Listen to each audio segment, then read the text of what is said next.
Chapter 1.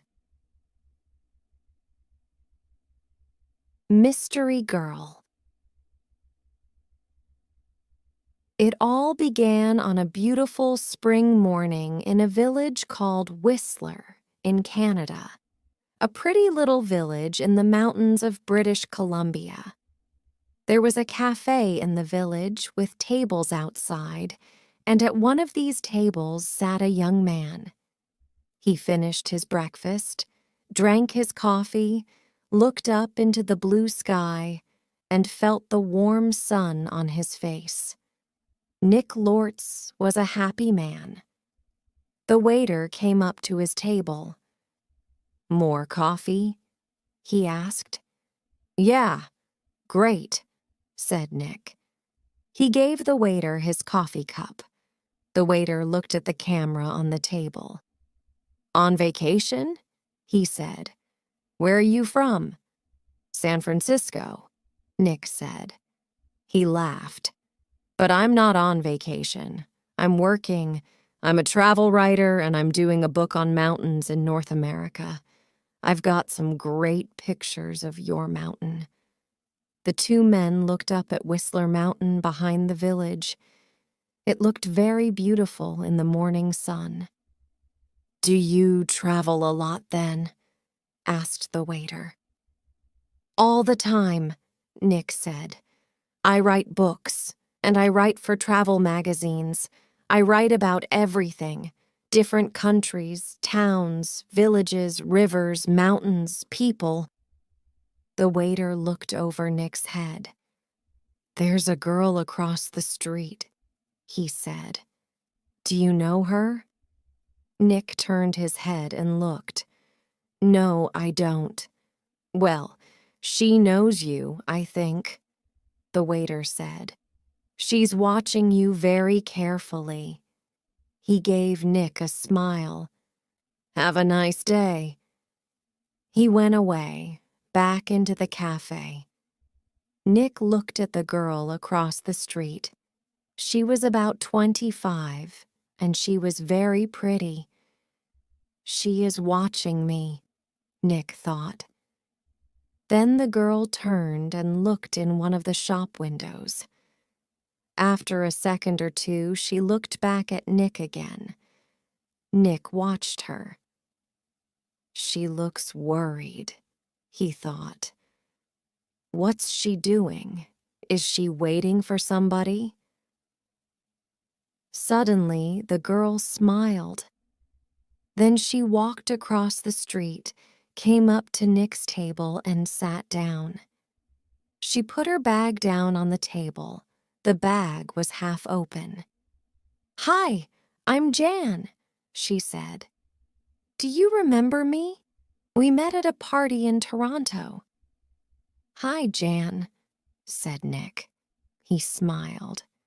"I'm Nick, but we didn't meet at a party in Toronto. I don't go to parties very often, and never in Toronto." "Oh," the girl said, but she didn't get up or move away. "Have some coffee," said Nick. The story about the party in Toronto wasn't true, but it was a beautiful morning, and she was a pretty girl. Maybe it was a party in Montreal or New York. The girl laughed. "Okay, maybe it was. And yes, I'd love some coffee." When she had her coffee, Nick asked, "What are you doing in Whistler? Or do you live here?" "Oh, no," she said. "I'm just traveling through. And what are you doing here?" "I'm a travel writer," Nick said, "and I'm writing a book about famous mountains." "That's interesting," she said. But her face was worried, not interested, and she looked across the road again. A man with very short white hair walked across the road. He was about 60 years old, and he was tall and thin. The girl watched him. Are you waiting for someone? Asked Nick. No, she said quickly. Then she asked, Where are you going next, Nick? To Vancouver for 3 or 4 days, he said. When are you going? She asked. Later this morning, he said. There was a letter in the top of the girl's half-open bag. Nick could see some of the writing, and he read it because he saw the word Vancouver, and we can meet at the Empress Hotel, Victoria, Vancouver Island, on Friday afternoon. So she's going to Vancouver too, he thought. Suddenly the girl said, Do you like movies? Movies? Yes, I love movies, he said. Why? I know a man, and he loves movies and going to the cinema, she said slowly. People call him Mr. Hollywood. She smiled at Nick.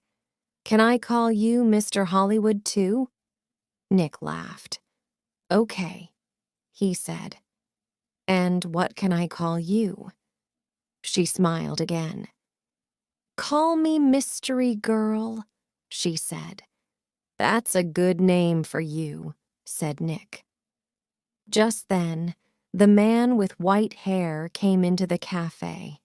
He did not look at Nick or the girl, but he sat at a table near them. He asked the waiter for some breakfast, then he began to read a magazine. The girl looked at the man, then quickly looked away again. Do you know him? Nick asked her. No, she said. She finished her coffee quickly and got up. I must go now, she said. Nick stood up too. Nice to, he began. But the girl suddenly took his face between her hands and kissed him on the mouth. Drive carefully, Mr. Hollywood. Goodbye, she said, with a big, beautiful smile. Then she turned and walked quickly away. Nick sat down again and watched her. She walked down the road and into a big hotel. Now what? Thought Nick. Was that all about? The man with white hair watched Nick and waited. After 4 or 5 minutes, Nick finished his coffee, took his books and his camera, and left the cafe. His car was just outside the girls' hotel, and he walked slowly along the street to it. The man with white hair waited a second, then quickly followed Nick. From a window high up in the hotel, the girl looked down into the road. She saw Nick and the man with white hair about 50 yards behind him. Nick got into his car, and the man with white hair walked quickly to a red car across the street. 5 seconds later, Nick drove away in his blue car, and the red car began to follow him. When the girl saw this, she smiled, then went to put some things in her travel bag. Chapter 2. A Hand in the Back. That evening in his hotel room in Vancouver, Nick could not stop thinking about the girl in the Whistler Cafe. Why did she come and sit with him? She didn't know him, and that story about a party in Toronto wasn't true. And she was worried about something. But what? And that kiss. It was nice, of course, but why did she do it? Maybe she liked my face, Nick thought, or my brown eyes. But I'm not going to see her again, so it doesn't matter. Forget it. He put some money in his pocket and went downstairs to the hotel restaurant. But there were no free tables, so he walked down to Gastown and found a restaurant there. After dinner, he went for a walk. Vancouver was a friendly city, and Nick liked walking through Gastown and Chinatown, looking in the shops and watching the people. It was nearly dark now, and it was a busy time of the evening.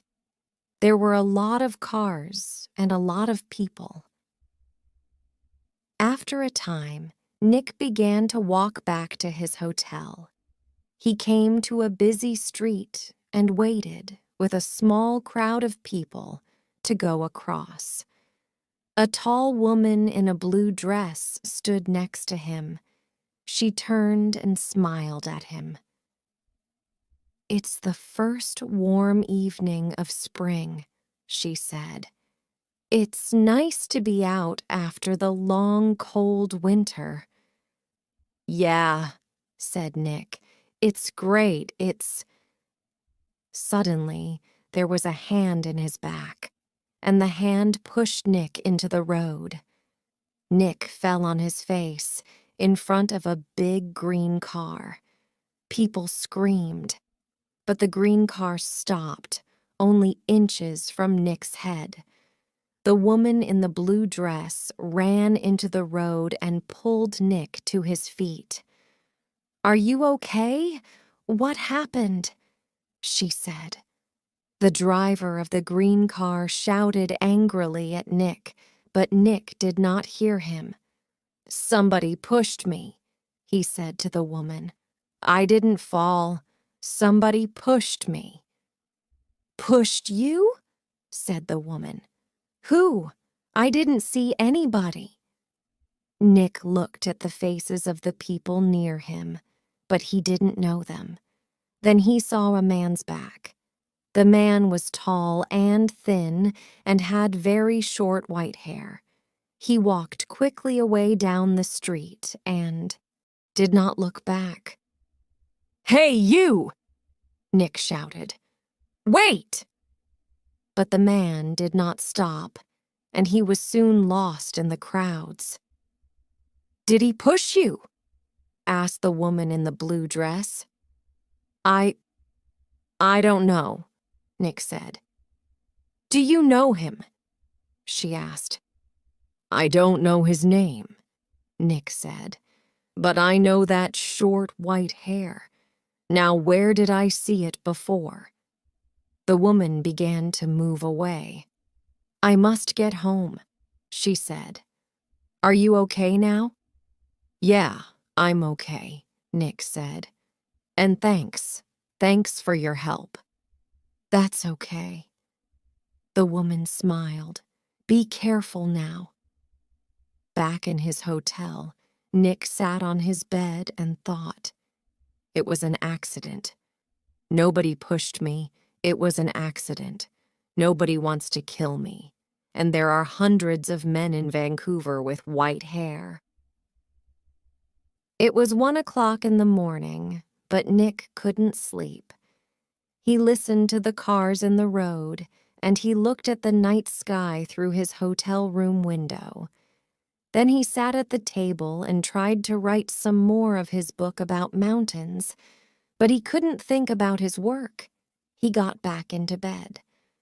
There were 4 or 5 magazines in the hotel room.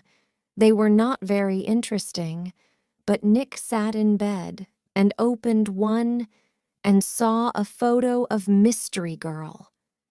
He looked at the picture very carefully. But yes, it was her. Jan, the girl from the Whistler Cafe.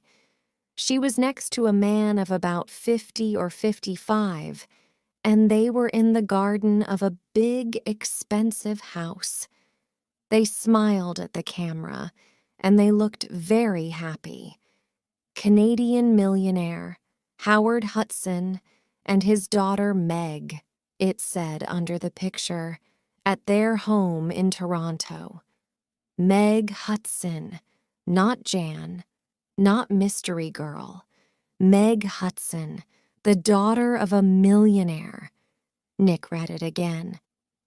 Why did she come and sit with me in the cafe at Whistler? He thought. Millionaires' daughters don't sit with strangers in cafes and then give them a big kiss when they leave. Why did she do it? What did she want? He thought back to the cafe in Whistler and the girl next to him at the table. Then he remembered something. He remembered a man at a table near them in the cafe. A tall, thin man, about 60 years old. A man with very short white hair. Nick didn't sleep much that night. Chapter 3. A walk in the park. The next day was Thursday. Nick stayed in his hotel room and wrote about mountains all morning. Then he drove to Stanley Park in the afternoon. He sat and read a book for an hour. Then he went for a walk under the tall trees. There was nobody here. It was quiet, and he could walk and think. He thought about Meg Hudson and about the man with white hair. Did he know Meg Hudson? Did she know him? He remembered Meg Hudson's last words. "Drive carefully, Mr. Hollywood." Why did she say that? Why did she call him Mr. Hollywood? He didn't understand any of it. Suddenly, he heard a noise. He stopped. That was a gun, he thought. There's somebody in the trees with a gun. There it is again. Then something hit the tree over his head. Somebody's shooting at me, Nick thought. He turned and ran, and somebody began to run after him. Nick ran through the trees. There was no sun in here, and it was half dark, and there were no people, nobody to help him. I must get to my car, Nick thought. Find some people. The police. He ran on. He could still hear the gunman behind him, so he ran faster. After 3 or 4 minutes, he stopped and listened. Nothing. It was all quiet. Nick was afraid. What's happening? He thought. Why is somebody shooting at me? First a hand pushes me in front of a car, and now somebody's shooting at me. He waited another second or two, then walked quickly back to his car. He was very careful. He looked and listened all the time. But nobody came out of the trees, and nobody shot at him. Then he saw people, women with young children, some boys with a football, 2 men with a dog. He began to feel better. Nobody can shoot me now, he thought. Not with all these people here. 10 minutes later, he was back at his car. There was a letter on the window. Nick read it. It said, "I'm going to kill you, Mr. Hollywood." Nick drove to the nearest police station. He waited for half an hour. Then a tired young policeman took him into a small room. Nick told his story, and the policeman wrote it all down. "So what are you going to do?" asked Nick. "Nothing," said the policeman. "Nothing," said Nick. "But somebody shot at me and—" "Mr. Lortz," the policeman said tiredly. "How many people are there in this town with guns?" "I don't know," said Nick. "But you didn't see the gunman. Was it a man, a boy, a woman? Color of eyes? Long hair? Short hair? You don't know because you didn't see anybody. Maybe it was an old girlfriend. Maybe somebody doesn't like your travel books, Mr. Lortz." "But what about the man with white hair in Whistler?" said Nick. "The girl, Meg Hudson, called me Mr. Hollywood in the cafe, and this man heard her. And now I get a letter to Mr. Hollywood on my car. Who is this Mr. Hollywood? We all want answers to our questions. Mr. Lords, the policeman said, but we don't always get them. Questions, but no answers. Nick walked out of the police station and drove to his hotel. He was angry and afraid. How did the man with white hair find me in Vancouver? He thought. Did he follow me from Whistler? Is he following me now? Maybe he's staying at my hotel too, in the next room, with his gun. Chapter 4. The Man with White Hair. Nick stopped his car in front of the hotel. He looked carefully before he got out, but there was nobody with white hair near the hotel. He half ran through the hotel doors and went to the desk inside. I'm looking for a man with very short white hair, he said to the woman behind the desk. He's staying here, I think. He's about 60 years old, and he's tall and thin. The woman did not look very interested. There are a lot of visitors in the hotel, she said. Do you know his name? No, I don't, Nick said. He's, a friend of a friend, you see. He arrived in Vancouver yesterday, and I must find him. It's very important. Please help me. The woman looked at him. There are 350 rooms in this hotel, she said, and maybe 30 or 40 men with white hair. How can I remember all their names? She turned away to answer a telephone call. Nick walked away from the desk. A drink, he thought. I need a drink. He went into the hotel bar, got a drink, and sat down at a table. So what do I do now? He thought. And then he remembered something. A letter in the girl's half-open bag in the Whistler Cafe. And we can meet at the Empress Hotel, Victoria, Vancouver Island, on Friday afternoon. And tomorrow was Friday. I'm going to Victoria, on Vancouver Island, he thought, to the Empress Hotel. Nick had dinner in the hotel that evening. He finished eating and got up from his table and saw the man with white hair. Nick moved quickly. The man was at the hotel desk. Nick could see the white head above the other heads near the desk. Excuse me, said Nick. He pushed past the people in the hotel restaurant. A small boy ran in front of him, and Nick ran into him. The boy and Nick fell down on the floor. The boy began to cry. Hey, said a woman behind Nick. I'm very sorry, said Nick. He got up and helped the boy to his feet. Are you okay? He asked the boy. Be more careful next time, said the woman. Nick moved away quickly, but when he looked back at the hotel desk, he couldn't see the man with white hair. He pushed through the crowd of people. That man! He shouted at the woman behind the desk. That man with short white hair. Where did he go? The woman looked at Nick. Mr. Vickers? She said. I don't know. Vickers. Is that his name? Said Nick. What's his room number?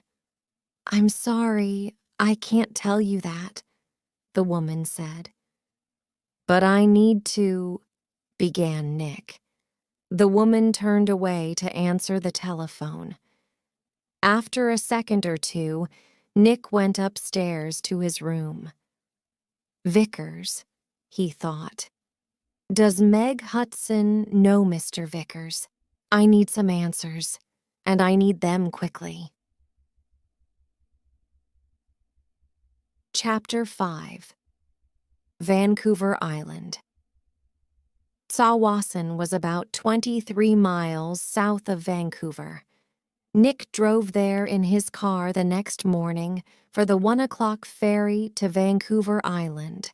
Every 5 minutes, he looked behind him. The road was busy. Black cars, white cars, red cars, green cars.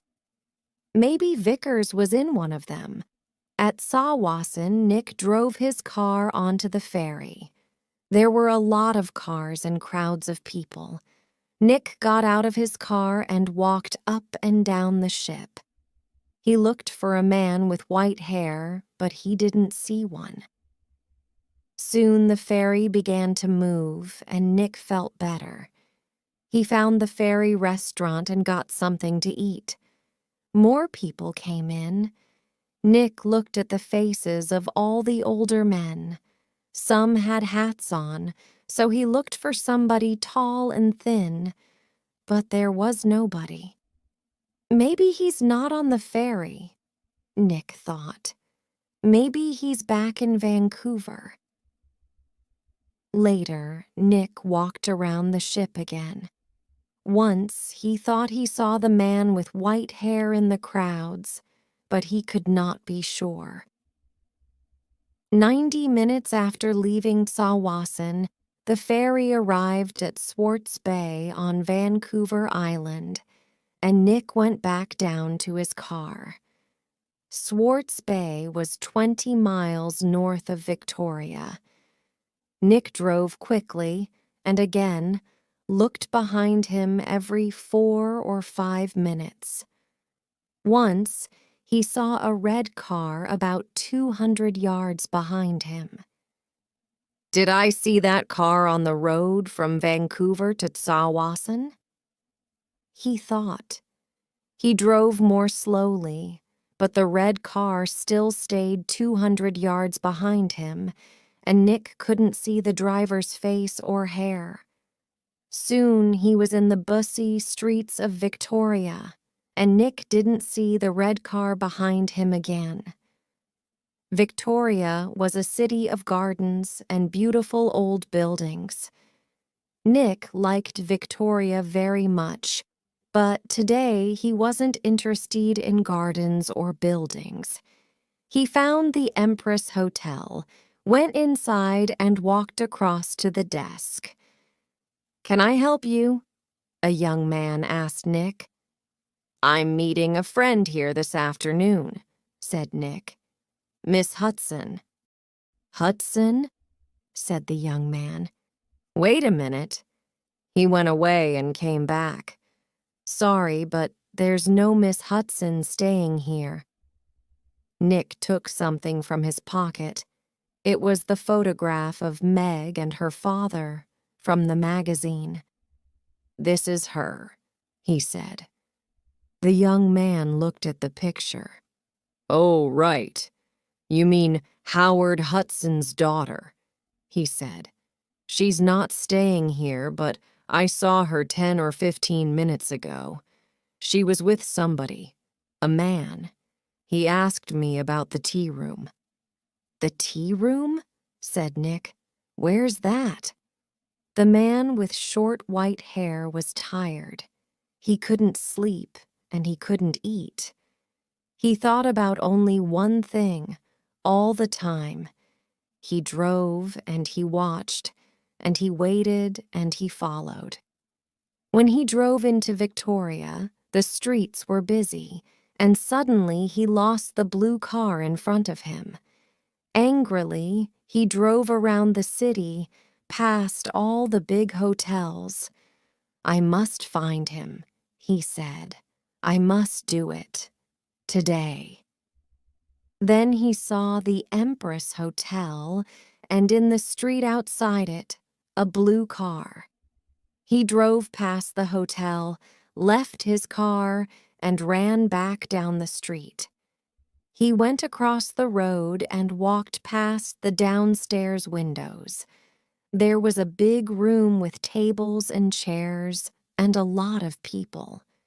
He looked carefully at all the faces. "There she is," he said suddenly. There were two men with the girl. He couldn't see their faces, only the backs of their heads, but one of the men was in a green shirt. "Mr. Hollywood," the man said, and smiled. "Goodbye, Mr. Hollywood." People in the street turned to look at him, but the man did not see them. He walked up to the doors of the hotel and put a hand into his pocket.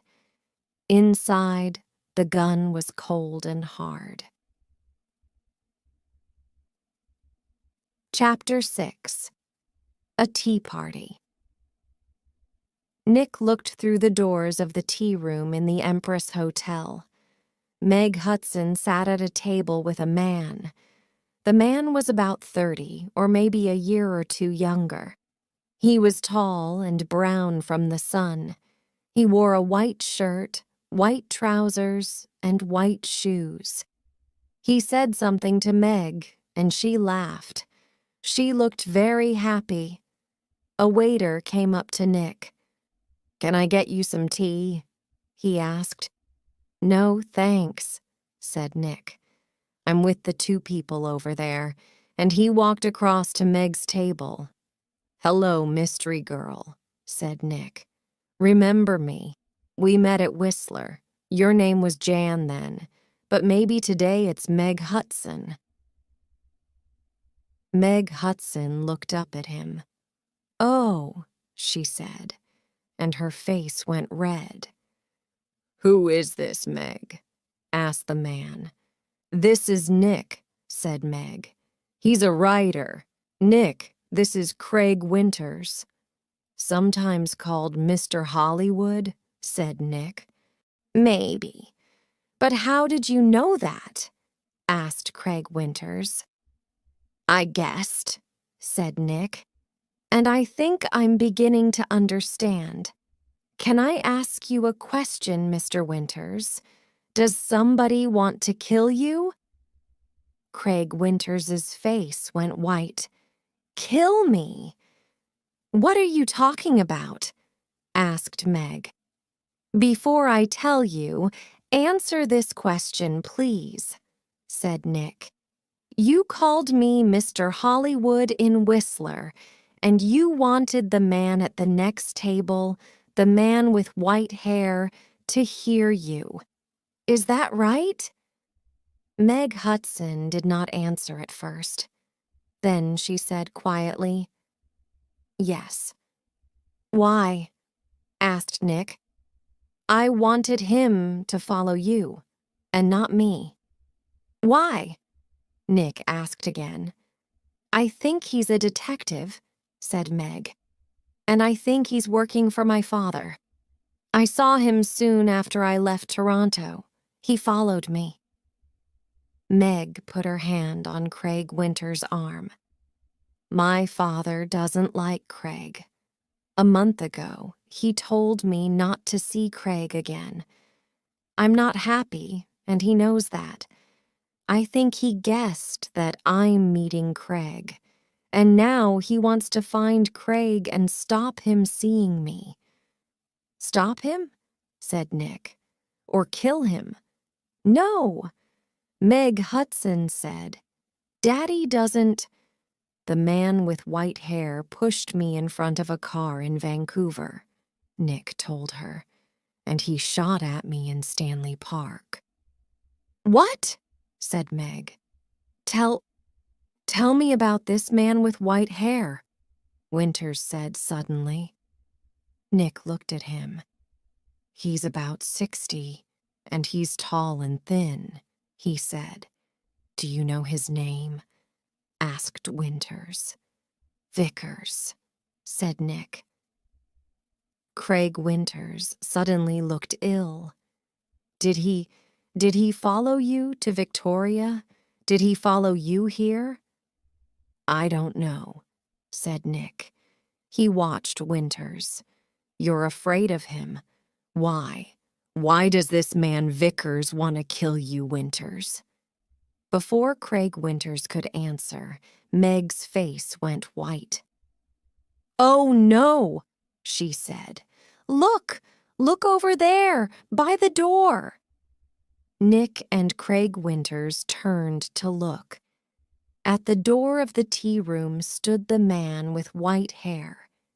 He looked up and down the room, and then he saw them and began to walk across to their table. His hand was in his pocket. For a second or two, the three people at the table did not move. Then Craig Winters jumped to his feet. "That's Mr. Hollywood!" he screamed. "That man there!" And he pointed at Nick. The man's hand came out of his pocket with a gun. "This is for Anna!" he shouted. Nick moved very fast. The tea table went over, and Nick was down on the floor in a second. The shot went over his head, and Meg screamed. At the same time, Craig Winters shouted out and put a hand on his arm. There was blood on his white shirt. Then more people began to scream, and two waiters pulled the man with white hair down onto the floor. "Get the police!" Somebody shouted. Chapter 7. At the police station. It was 7:30 p.m. Nick and Meg were in a room at the police station. The man called Vickers was in a different room, with 3 detectives. There was a doctor with him, too. Craig Winters was at the hospital. The door opened and a detective came in with 2 cups of coffee. He put them down on the table and turned to go out again. "Detective Edmonds," Meg said. "Did the hospital call? Is Craig going to be all right?" "Winters?" Detective Edmonds said. "Yes, he's going to be okay." "Can I call the hospital now?" asked Meg. "I'd like you to wait," said Edmonds. "Detective Keat is going to be here in a minute. He's just coming from the airport and—" He looked through the open door. "Ah, here he is now." A second detective came into the room, and behind him was a tall man with dark hair. Meg stood up quickly. "Daddy!" she cried. "What are you doing here?" "The police called me," said Howard Hudson, "and I flew here at once. Detective Keat met me at the airport. Now, sit down, Meg. I want you to listen to me." He did not look at Nick. Meg sat down, and her father took her hands. "Meg, last week Johnny Vickers came to my house. He wanted to talk about his daughter. You remember Anna, Meg? 3 months ago, she jumped off a bridge in Boston and died. She was young, beautiful, rich, and she didn't want to live. Why? Because she loved a man, and the man took her money, ran away, and left her. And the man was called—" "No," said Meg. "No." "Yes, Meg, yes. He was called Mr. Hollywood." "No!" shouted Meg. She began to cry. "That's right, Miss Hudson," said Detective Keat quietly. "To you, he gave the name Craig Winters. When Anna Vickers knew him, he was Carl Windsor. But he liked all his, girlfriends to call him Mr. Hollywood. He took nearly $50,000 from Anna Vickers, and there was a girl before that." "No, it's not true," Meg shouted. "It is true, Meg," said her father. Windsor, gets all his money from rich men's daughters. Johnny Vickers loved his daughter.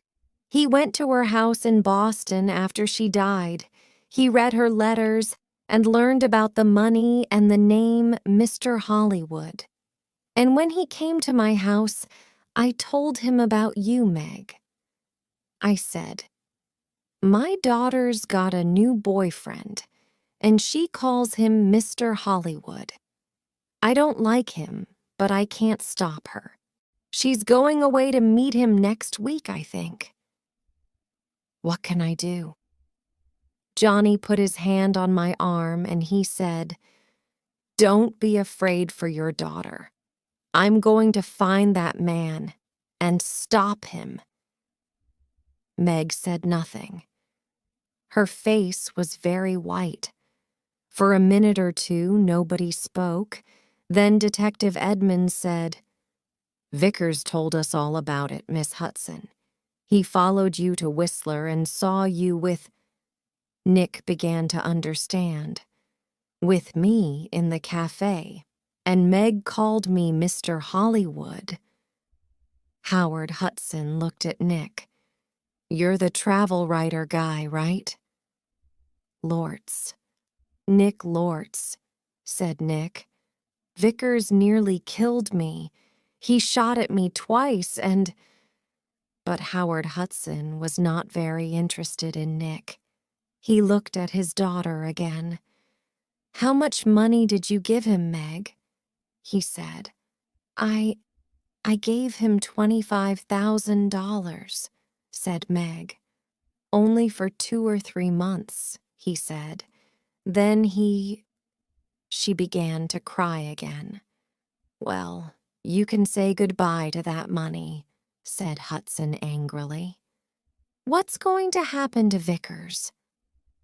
Nick asked Detective Edmonds. Hospital, I think, said Edmonds. Okay, he shot at you and about 50 people saw him, but he's not a well man. The doctors are going to put him away in a hospital. Howard Hudson stood up. Okay, Meg, I'm going to take you home. My plane is waiting at the airport. Meg followed her father to the door. Then she remembered Nick and turned. I'm sorry, she said. I got you into all this. I called you Mr. Hollywood. That was wrong, but I didn't know. It's okay, said Nick. You know everything now, and it's better to learn it now and not later, $50,000 later. Chapter 8. A Nice Smile. Nick took the evening ferry back to Vancouver. He was tired and hungry, so he went down to get some dinner in the ferry restaurant. The restaurant was busy, and there was only one free table. Nick sat down quickly and began to eat.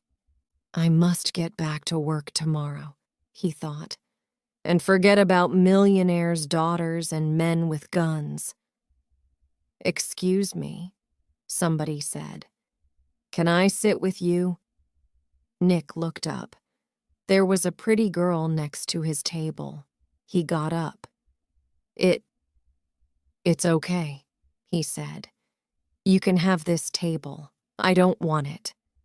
And he began to move away. Please don't go, the girl said. Stay and finish your dinner. She smiled at him. It was a nice smile. But Nick knew all about nice smiles.